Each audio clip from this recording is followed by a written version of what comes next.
লক্ষ্মীর পদত্যাগ লিখেছেন নরেন্দ্রনাথ মিত্র। লক্ষ্মীমণিকে শেষ পর্যন্ত টিকিয়ে রাখা গেল না। এত করেও পানের নেশা বলে পানের সরঞ্জাম কেনা হয়েছিল। সেও আবার বাংলা পান হলে হবে না। মাগো, হাকুস দে তো আর রাক্ষুসে ঝাল। তাই ছাঁচি পানই আসছিল। কিন্তু সে এবার জর্দা দাবি করাতে সুজিত দৃঢ়ভাবে সে দাবি নাকচ করে দেয়। বলে, পেরে উঠব না, দাবিটা অন্যায়। এসব তো আছেই, তাছাড়া এখন সরকার পর্যন্ত ড্রাগ আর ক্যান্সারের বিরুদ্ধে নেমে পড়েছে। চতুর্দিকে সেই বাবদ প্রচার হচ্ছে। এই পরিপ্রেক্ষিতে জর্দার মতো একটা নেশার জিনিস যে দাবি করে তাকে পুলিশে দেওয়া উচিত। শেষের তিনটে শব্দ সুজিত যুধিষ্ঠিরের স্টাইলে ইতিগজর মতো নিচের স্কেলে বলেছিল। স্কেলের এই ওপর নিচ পেশাদার আবৃত্তিকারদের মতোই সুজিত মিতুদের অভ্যেস হয়ে এসেছে। মিতু বলে, শুনেছ লক্ষ্মী দাদা কি বলছেন? ক্যান্সার অসুখ জানো? সাংঘাতিক যন্ত্রণা। জর্দা খেলে সেই অসুখ হতে পারে। লক্ষ্মী বলে, ক্যান্সার আর জানবনি বৌদিদি, গোবিন্দ ঠাকুমা তো তাতেই গেল। জর্দা খেয়ে খেয়ে গন্ধ ভুরভুর হয়ে বসে থাকতো বুড়ি। এখন বোঝো ঠেলা। তা সে নেশা গোবিন্দর বাপ আবার আমাকেও ধরেছিল কি না? অর্থাৎ লক্ষ্মীমণি জ্ঞান পাপী, কত ধানে কত চাল বিলক্ষণ জানে। মিতু যখন বলে, এসব নেশার জিনিস খাওয়া সরকারও আজকাল পছন্দ করছে না। ওরে বাবা, জর্দাও আবার ওইসব ড্রাগ মাকের মধ্যে পড়ে নাকি? মিতু গাঁইগুঁই করতে থাকে, না ঠিক ড্রাগ নয়, ড্রাকের মতো, তাই না বৌদিদি? ও আমার খেয়ে কাজ নেই। লক্ষ্মীমণির কথায় মিতু আশ্বস্ত বোধ করে।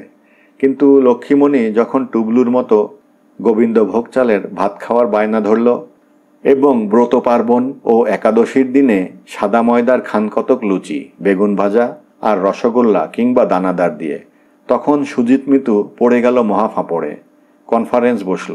মিতু বলল, দেখো, বাড়িতে যদি আমার শাশুড়ি থাকতেন তাকে তো আমরা এরকমই দেবার চেষ্টা করতুম। সুজিত উত্তপ্ত হয়ে বলল, লোকজন আর আমার মা এক? মিতু বলল, সেটাই তো ভাববার দিন এসেছে। ওরাও মানুষ, আমরাও মানুষ। ওদের নইলে আমাদের চলে না। সত্যি, ওরা তো পেটের জন্যেই আসে। যদি কিছু খেতে ইচ্ছে হয় পারলে দেওয়া উচিত। সুজিত বলল, তুমি তো ওকে আমাদের সঙ্গে সমান করেই খেতে দাও নাকি?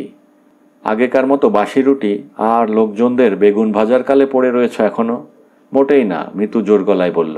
বাড়িতে যখন যা হয় দিই তো বটেই, অনেক সময় নিজে না খেয়ে ওকে দিই। সুজিত বলল, হ্যাঁ, এটা তো আমি প্রায়ই দেখি। তাহলে যেটা পারবো না সেটা নিয়ে মাথা ঘামানোর দরকার নেই। মিতু ছাড়বার পাত্রী নয়, বলল, যদি পারতুম তাহলে? সুজিত বলল, পারলেও নয়। আমরা যেরকম খাচ্ছি ওরও সেই রকমই খাওয়া উচিত। এক আধ দিনের শখের কথা আলাদা। আমার মা হলে তাকে আমি দিতুম, কিন্তু লক্ষ্মী বলেই দেব না। এতে আমাদের বুর্জয় বলো আর প্রতিক্রিয়াশীলই বলো, এভাবে তুমি লোক রাখতেও পারবে না। যত আদর দেবে তত মাদর হবে। সব মানুষ সমান বলে নাচানাচি করলেই সমান হয় না মিতু। জ্ঞানগম্যি, বিচার বিবেচনা, এইসবে আসমান জমিন ফারাক থাকবে। আর মানুষ সব হাত পা গুনে গুনে সমান হয়ে যাবে। আবদার না? মিতু বলল, তুমি এত উত্তেজিত হচ্ছ কেন? আমাদের কোথাও একটা লজিকের ফ্যালাসি হচ্ছে, সেইটা ধরবার চেষ্টা করছি খালি। সুজিত বলল, দেখো, অফিসেও অফিসার্স ক্যান্টিন অন্যান্য কর্মচারীদের ক্যান্টিন থেকে আলাদা। এটা শুধু শ্রেণী বৈষম্য নয়। যে যার আয় অনুযায়ী খাদ্য খাতে ব্যয় করবে, এটাই তো স্বাভাবিক। নিজের বাড়িতে তুমি বরাবর রাঙা চালের ভাত আর পুঁই চচ্চড়ি খাও।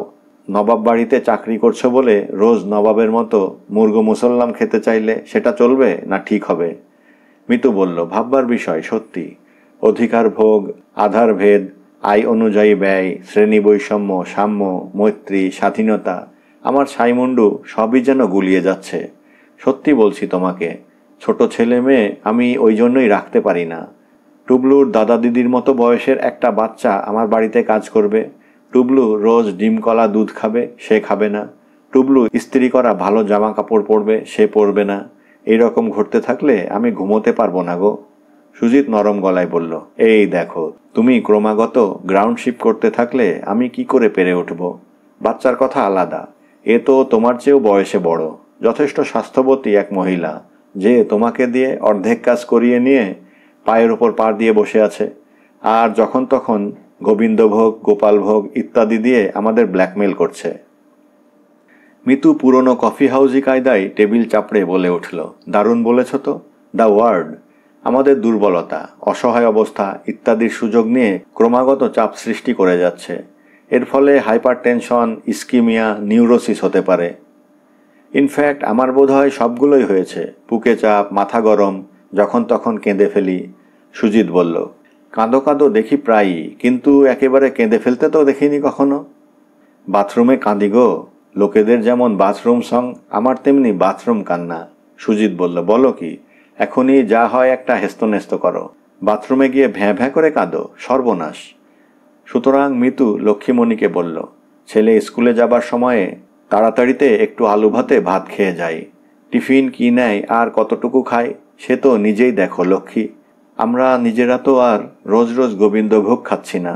তাছাড়া লক্ষ্মী, রেশনের চালও তো আমরা খাই না, তোমাকে দিও না। লক্ষ্মী একটু মুচকি কেঁদে বলল, টুবলুমনির বৃত্তান্ত তো আমারও বৌদি। কোনো মতে দুটি নিরিমিষি ভাত মুখে তুলি। আমাদের আমতিতার চাল, সে বলে মিষ্টি কত। এসব চাল আমাদের মুখে রোচে না। 5.5 টাকা দিয়েই কিনুন আর 6.5 টাকা দিয়েই কিনুন। তাছাড়া আপনি তো আর বেধবা নন। বেধবা হলে বুঝতেন সেদ্ধ চাল দিয়ে নিরিমিষি খাবার কি কষ্ট। তেমন তেমন বেধবা সেদ্ধ চাল ছোঁবেই না।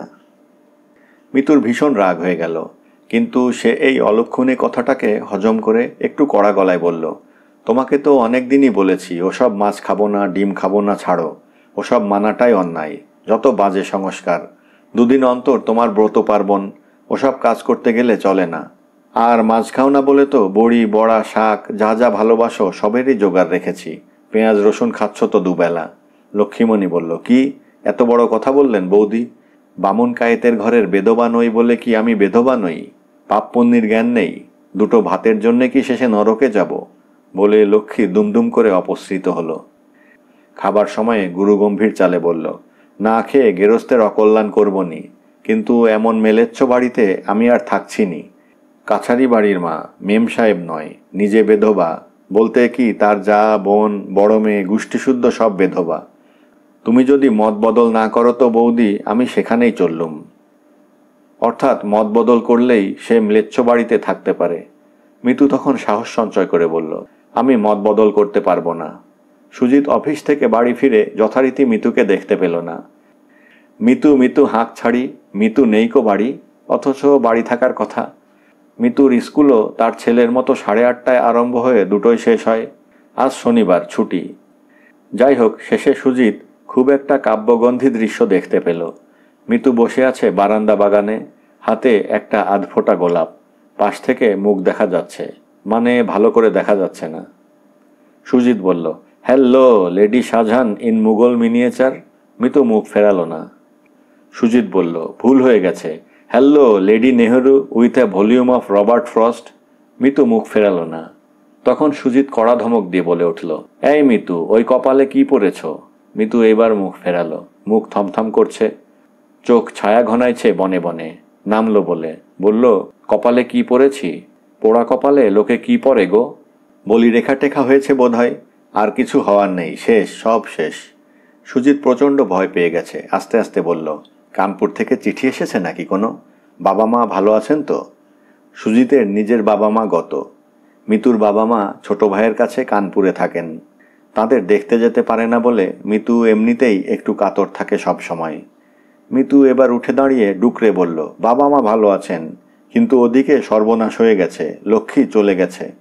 সুজিত হাতের ব্রিফকেস নাড়িয়ে বলল, লক্ষ্মী চলে গেছে মানে?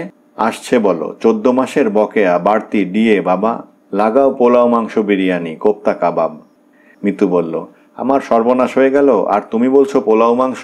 বলতে তোমার মুখে বাঁধলো না? সুজিত বলল, কিসের সর্বনাশ তোমার? লোক আছে এই অন্ধমোহে, আপাদমস্তক আবৃত হয়ে তুমি কাপড় কাচ্ছিলে, রান্না করছিলে, মশলা বাটছিলে, বাসনটাও বোধহয় ধুচ্ছিলে। হ্যাঁ, কাচের বাসন, ও বড্ড ভাঙত। আর আমি দিবারাত্র গাইছিলুম, এ মোহ আবরণ খুলে দাও হে। তা আমার সেই প্রার্থনা প্রভু শুনেছেন। ব্যাস, এবার থেকে মোহমুক্ত সত্যের আলোয় আলোকিত সংসার, উত্তিষ্ঠিত জাগ্রত। মিতু হেসে কেঁদে বলল, ঠিক বলছো, তুমি রাগ করনি? সুজিত বলল, ঠিক বলছি, আমি রাগ করিনি।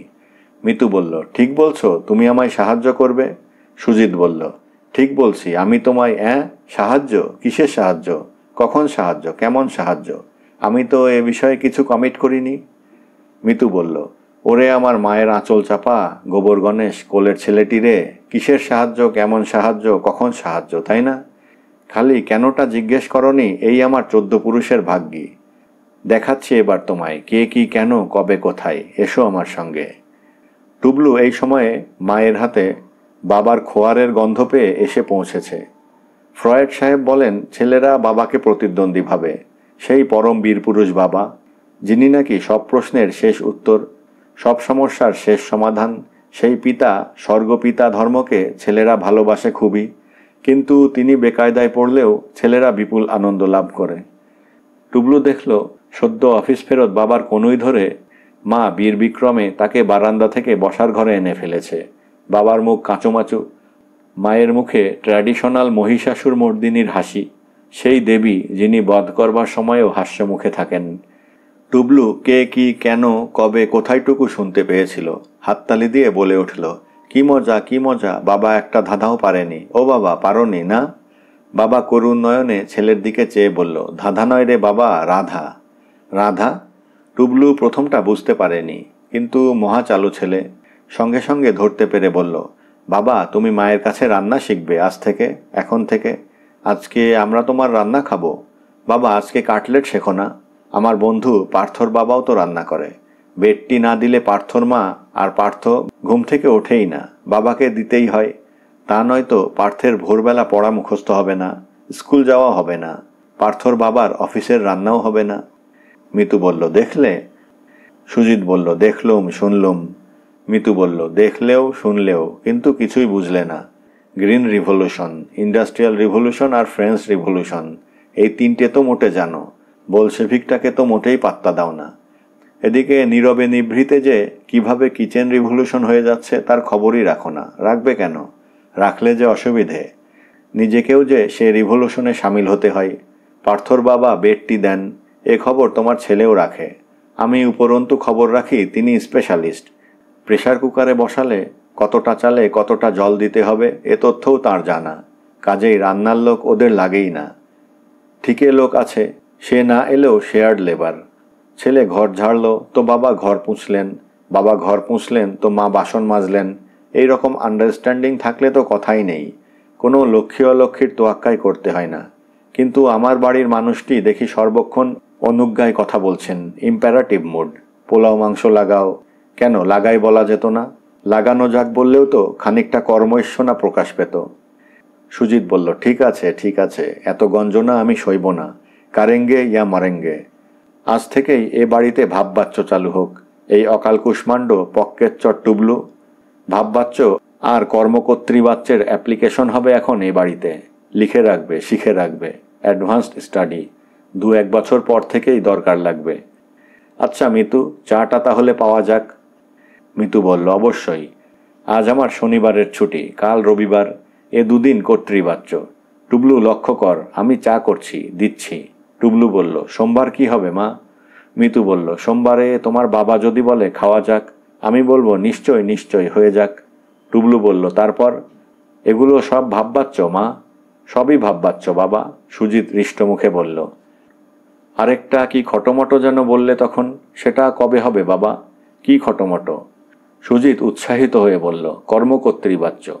নিশ্চয়ই বাবা, নিশ্চয়ই হবে। যেমন ধরো আমি যখন বলবো রান্নাটা এবার হয়ে যাক, তখন তোমার মা বলবে, হ্যাঁ হ্যাঁ রান্না হচ্ছে। এই হলো গিয়ে তোমার কর্মকর্তৃবাচ্য। ধন্যবাদ।